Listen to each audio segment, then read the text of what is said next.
Hello, everyone, and welcome to Poly Podcast episode 19. My name is Torkel. I am the writer, the creator, digital media, cult leader of the Pollyverse. Here at your service yet again, and I've got a very big special announcement. Yes, I do. You can see I've moved setup again, by the way. You know, we're making it work. We're slowly moving things around, tinkering, perfecting the process. But here we are with another podcast episode. And I've got a very special project in the works that we're going to be talking about. And also, as always, this is live streamed. Well, not as always, but as always, as of late, this is live streamed on Twitch as twitch.tv/Pollyverse. If you want to interact in the live stream. Also, there is a Discord channel, which I will say as well, because we've been talking about that on the live stream. If you want to catch the pre-show and the after show, you can catch that on the Twitch live streams. That's what that's good for, and interacting as well. And as I said, we do have a Discord as well, which is where our community hangs out. So that'll be in the description. We can join the Discord if you're a Discord user. But today we have a big project to announce, okay? I've been a busy boy. That's been an ongoing theme of these podcast episodes. I've been saying I'm a busy boy. I've been saying this on the stream a lot, okay? Just regular life stuff, just generally being a creative, scatterbrained kind of person, all of that sort of stuff. But this is something that I have managed to finish writing. So the writing part is done. The project doesn't end there though. Let's talk about it. It is called Frozen Machinist. I repeat that. I don't know how to pronounce that word. I sometimes say machinist. I think it's machinist. Frozen Machinist. This is a collection of lyrical poetry. Grumbly Ghost in the live chat says, ooh, thank you, Grumbly Ghost. I see you're on the edge of your seat. Let's not leave you there for too long. This is a lyrical poetry collection. It's heavily inspired by a lot of the music that I listen to lyrically. I originally started writing it maybe 3 years ago or something. It was basically, I was writing the lyrics for an album, essentially, is what it was. Because I got into poetry, I got into writing in general through writing lyrics. And I think lyrics and poetry are so super intertwined. Music in general influences pretty much every creative artist, I think. Like almost everyone you speak to who's creative, whether they're a painter, a filmmaker, a writer, they all have like favorite musicians and stuff that gets them inspired for the most part. So I wrote these as lyrics originally. They're heavily inspired by a lot of the music that I listen to, a lot of the lyrical content, especially that of Meshuggah. Okay, as you can see tattooed on my arm. You can kind of see it. It's going to be hard to get it in the camera. Hold on, I might stand up and try.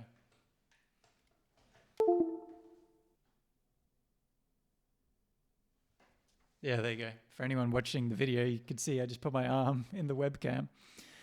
But this is one of Meshuggah's albums, Chaosphere. I was about to say the wrong name. Chaosphere. See, it's a brain in like a cage, with like sort of a torture type thing in it. Yeah, that's what it is, yeah. So it's one of my favorite albums of all time. Meshuggah's my favorite band of all time. So this project, the lyrical content of it, the writing, the words of it, are heavily inspired by the themes. And not just that, but the wording, the iteration, the pacing that Meshuggah uses in their songs. So I'd heavily recommend you check out their stuff. In particular, I would say the album's Chaosphere, of course. And, you never asked me about any of my tattoos. I was thinking about doing this actually as a full episode, talking about each of the tattoos. So I'll tell you in person. And also, that's a future thing, Grumbly Ghost. And so Meshuggah albums that heavily inspired this in particular, Chaosphere, of course. And a more recent one, I would say, is Colossus or Coloss. So those two. Yes, I would definitely say those two in particular. A bit of Obzen, of course. Obzen is the big Meshuggah album. It's the popular one. It's kind of everything. It inspires everything among their other works. It's a thing. It's awesome. So I thought the theme for this collection of lyrical poetry that I wrote,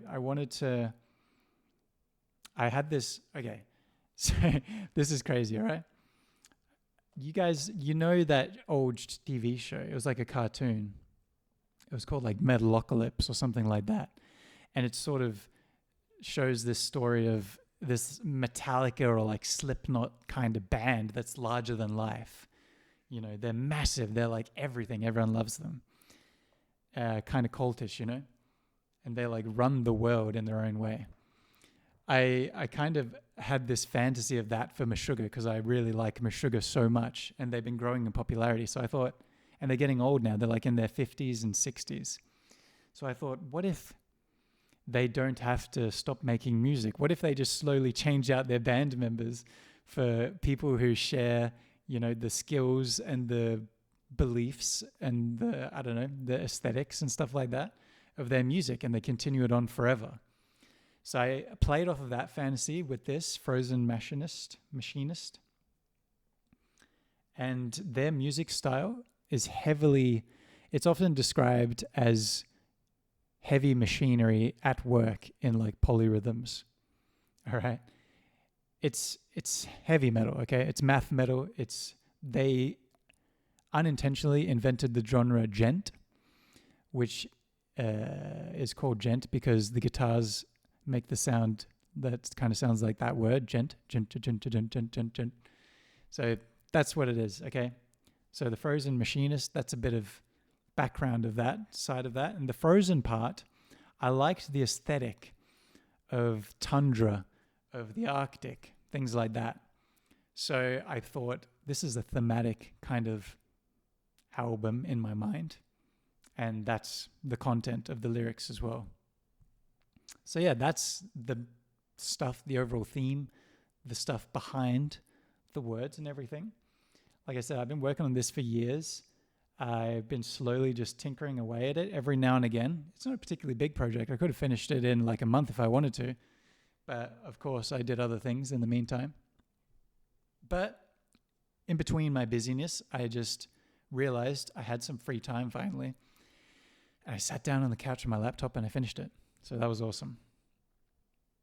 So another big theme that I'd say in a lot of the music I listen to, and especially in Meshuggah as well, is, and like these traits that I've carry in myself as well, that I believe in my own, probably partly due to the, you know, nature of listening to this kind of music and growing up with it. But it's a lot of like calling out the corruption of corporations. It's a lot of something in particular Meshuggah does, right, is they create these themes of monsters and this, you know, endless factories, like this machinery at work, and these like horrible narratives, you know, of this dystopian kind of future, and like I said, monsters and things of that nature. They make that out. They encompass that. But the lyrical content is it's hard to describe. It is being that thing while condemning it, if you know what I mean. If you want to hear about this in more detail, I talked about this a lot in an old Polly podcast episode, I think episode like 15. It was called The Poetry of Meshuggah, Immutable, where I read all the lyrics from their newest album, Immutable, and what it means exactly. And that one's a great example because the whole album, and this was divisive among Meshuggah listeners because they're quite a popular band now. The whole album was about the rise of like radical groups in Europe, radical political groups and things like that. So we're talking about racism, neo-Nazis, anti-Semitism, all of that horrible stuff. So they were encompassing those themes within their lyrics and condemning it, like showing that it's hateful and stuff, and like, you know, saying that within the lyrics. So that is what I tried to gather that energy in this project as well. Like I said, this is heavily inspired by Meshuggah's stuff. And so a lot of the lyrical themes around this is stuff like that I condemn, that I believe in. It's a lot about climate change, because it's obviously in the Arctic, you know, the melting of ice caps, the rising of sea levels, you know, monsters being unlocked from the earth and things like that. And what else was I going to say on that point? That's pretty much it, to be honest. Why the project doesn't end at this. So I've written it all, but what I want to do, right? Obviously I can't make music in the way that Meshuggah does, but I've been looking for an excuse to get back into music making for a while. And something that I've really been wanting to try is something extremely vocal heavy. I've probably talked about this on an old Poly podcast episode, but I want to create another member of the Pollyverse community on the Pollyverse Discord, Kyrie, who I met in England. He makes a lot of music that's just his voice, you know, distorted, contorted, changed sounds, and he makes it into a landscape of noise. And I really like that. I want to try my hand at some of that while also screaming at the top of my lungs these lyrics, you know what I mean? In some semblance of madness that goes along with it thematically, and some aesthetic to it. So that's the other side of the project. That's going to take a while, okay? But as I said, I'm actually going to release this whole thing on the Pollyverse website eventually. It's pollyverse.com. I'll also release it. I'll release it first, though, on the Discord. So if you want to read all of these poems, go to the Pollyverse Discord, like I said, link in the description. All right? Join the Discord. Hang out with us. It's a place for creatives to come and share your projects, work on things together, to have a chat and hang out. It's a good time. So I'll be putting it there, first and foremost. And yeah, that's about it. I'm going to do a reading now, though. Hey, thank you, Grumbly Ghost. Grumbly Ghost can attest that the Discord is a lovely place. And I am going to do a reading of one of these. I may do a reading, I don't know. I may do a reading of all of them at some point, separate. Maybe not. No, I may milk this. I'm good at milking content, as Grumbly Ghost knows. I may make this into several things, but the final stage of it will be, like I said, the musical component. But I may also do audio recordings of all these poems in the future. But I'm going to give you a little taster today. Okay? I'm going to give you a little taster. I'm going to read one of them. But that's basically the whole background of what this project is. The Frozen Machinist. Or just Frozen Machinist, to be clear. And yes. Oh, I'm very happy to have finished writing it. It feels so good to just finish writing something, you know. I'm in the midst of so many big projects. It feels good to just get something out. As I said, I felt this intense relief every time I finish a short story as well. Poems, I feel a small satisfaction out of finishing one, but a collection of them, definitely a lot. Very similar to finishing a short story. So I have one here that I'm going to read for y'all. It's called Anti-Arctic. Oh, that's a play on Antarctic. I love my little funny punny words. I love making them into little alliterations like that. So this one is a lot about climate change. This will give you a good overview of the kind of thematics of this collection. And what else can I say about it? It also talks about mining the impact that collecting resources has on the earth, so similar to climate change essentially. And it creates an apocalyptic scenario through the lyrics, and also the distinguishing difference of classes in regards to the climate, catastrophe, the impact that the upper class and the corporations have on it comparatively to the lower class people, the impoverished. They have the people who can do something about it doing the worst, having the worst impact on the earth. So a bit of class divide as well for your late afternoon. So this is Anti-Arctic. Let's read it, shall we? It's going to be hard not to do this in a screaming voice. I'm going to try to do it with some rhythm. We'll see. Anti-Arctic. Slinging your ice pick, it's cathartic. Lament the time spent to achieve the omnipotent. Turn on the... Hold on, let me start that again. I stumbled over my words. I want this to be a clean take. Anti-Arctic. Slinging your ice pick, it's cathartic. Lament the time spent to achieve the omnipotent. Turning on the turning sun. Put that power into your gun. Shoot it at a wall of ice. Watch as the sea does rise. Now millions are drowning for the Arctic apocalypse, a melting misery, still a mystery. Traded ice for fire, a mineral desire. They dream of sand and sun. Now the time has finally come. Swallowing beaches of ash, shrubbery that will not last, oceans of sinking sands. Cities will reach the sky. The impoverished all must die.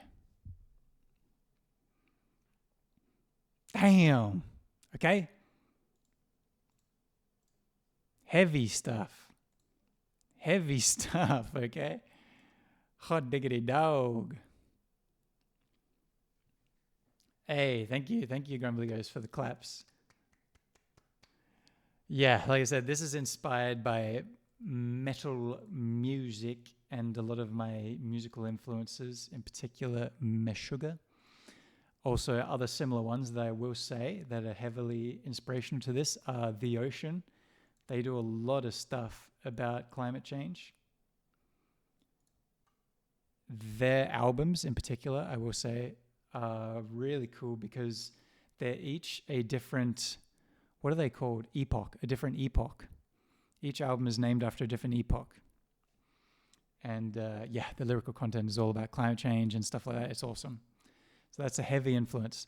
So that's why it's got this dark tone to it as well, of course. It's inspired by that. I was going to say the comedic influence of my usual writing is definitely void of this project. Yeah. it's my foray into metal lyrical writing. But we're doing our own thing with it. Guys. So that's Frozen Machinist, and that was Anti-Arctic. So, as I said, the Pollyverse Discord will be the only place for now where you can find these poems. I'm going to be posting them over the week, one by one, starting with Anti-Arctic. And there's 8 of them. So there's 8 to sink your teeth into. Some long, some short. And yeah, that's all I want to do on this podcast, everyone. I just want to announce this new project that's in the works, that's partly finished. And Polly Podcast is the place where you're going to hear those kind of updates from myself, Torkel the writer, about the Pollyverse at large. And what am I going to do now? I'm going to take off on my bike. I'm going to speed down the roads and get in some exercise and get home, get some food in my tummy. But yeah, thanks for coming by. And we'll see you on the next one. Toodaloo.